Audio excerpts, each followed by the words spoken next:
May mga times na hindi ako makabangon at hindi rin ako makalakad sa sobrang sakit ng paa ko. Nagkaroon din ng mga pasumpong-sumpong na back pain and dumating sa point na may mga episodes na pabalik-balik ako sa emergency room dahil nawawalan ako ng malay, nagdidilim yung paningin ko sa sobrang sakit ng likod ko.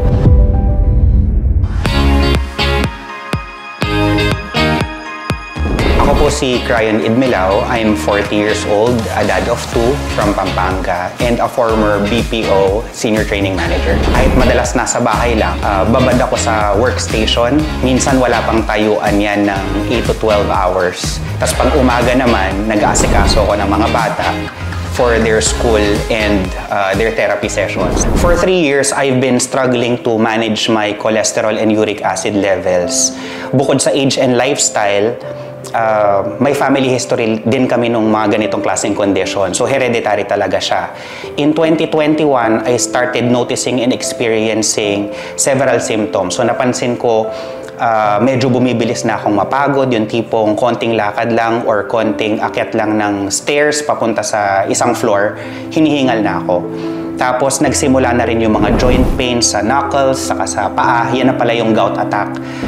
May mga times na hindi ako makabangon at hindi rin ako makalakad sa sobrang sakit ng paa ko. Nagkaroon din ng mga pasumpong-sumpong na back pain and dumating sa point na may mga episodes na pabalik-balik ako sa emergency room dahil nawawalan ako ng malay, nagdidilim yung paningin ko sa sobrang sakit ng likod ko.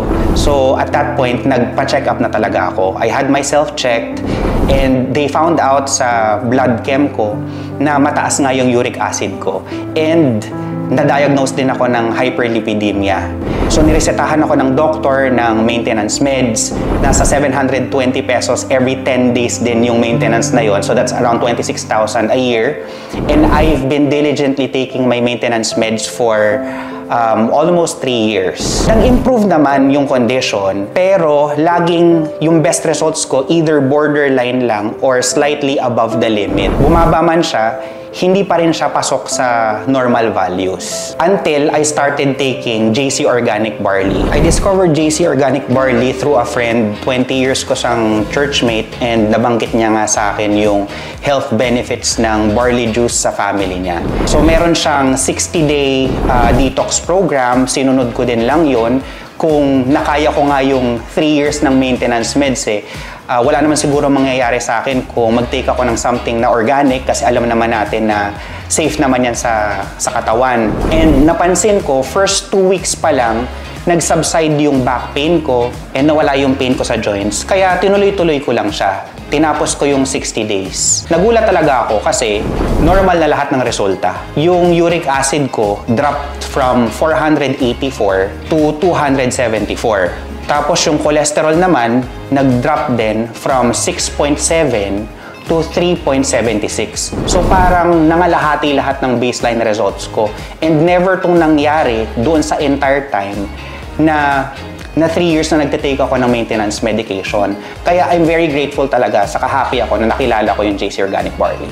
Sa totoo lang, favorite ko yung JC Organic Barley juice with my busy lifestyle. Diba? Very ideal and convenient siya. Number 1, napakadaling i-prepare. Tapos isang inuman lang, it energizes me that entire day na. Dahil masarap, saka okay yung lasa niya compared to other brands and other health drinks na mapakla or lasang damo. Pati nga yung kids ko na 6 years old and 8 years old na very picky eaters, gustong-gusto nila yung lasa kasi lasang ice cream daw. Basta kay JC Organic Barley Juice, hindi ko kailangan pilitin yung sarili kong uminom ng health drink kasi alam ko na healthy na, masarap pa. As a dad, I will definitely recommend it as well. Kasi una, yung mga kids ko mismo, living testament that they like the product dahil sa lasa. And yung health benefits, diba? Ang primary concern naman natin sa kids is yung energy. Tapos yung calcium intake, diba si barley 11 times more calcium than milk. So, definitely, I'll recommend it to other dads.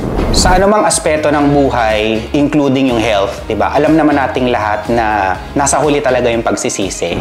Huwag na nating hintayin na magkaroon tayo ng concrete diagnosis or makaramdam tayo ng kakaiba bago tayo mag-focus sa kalusugan.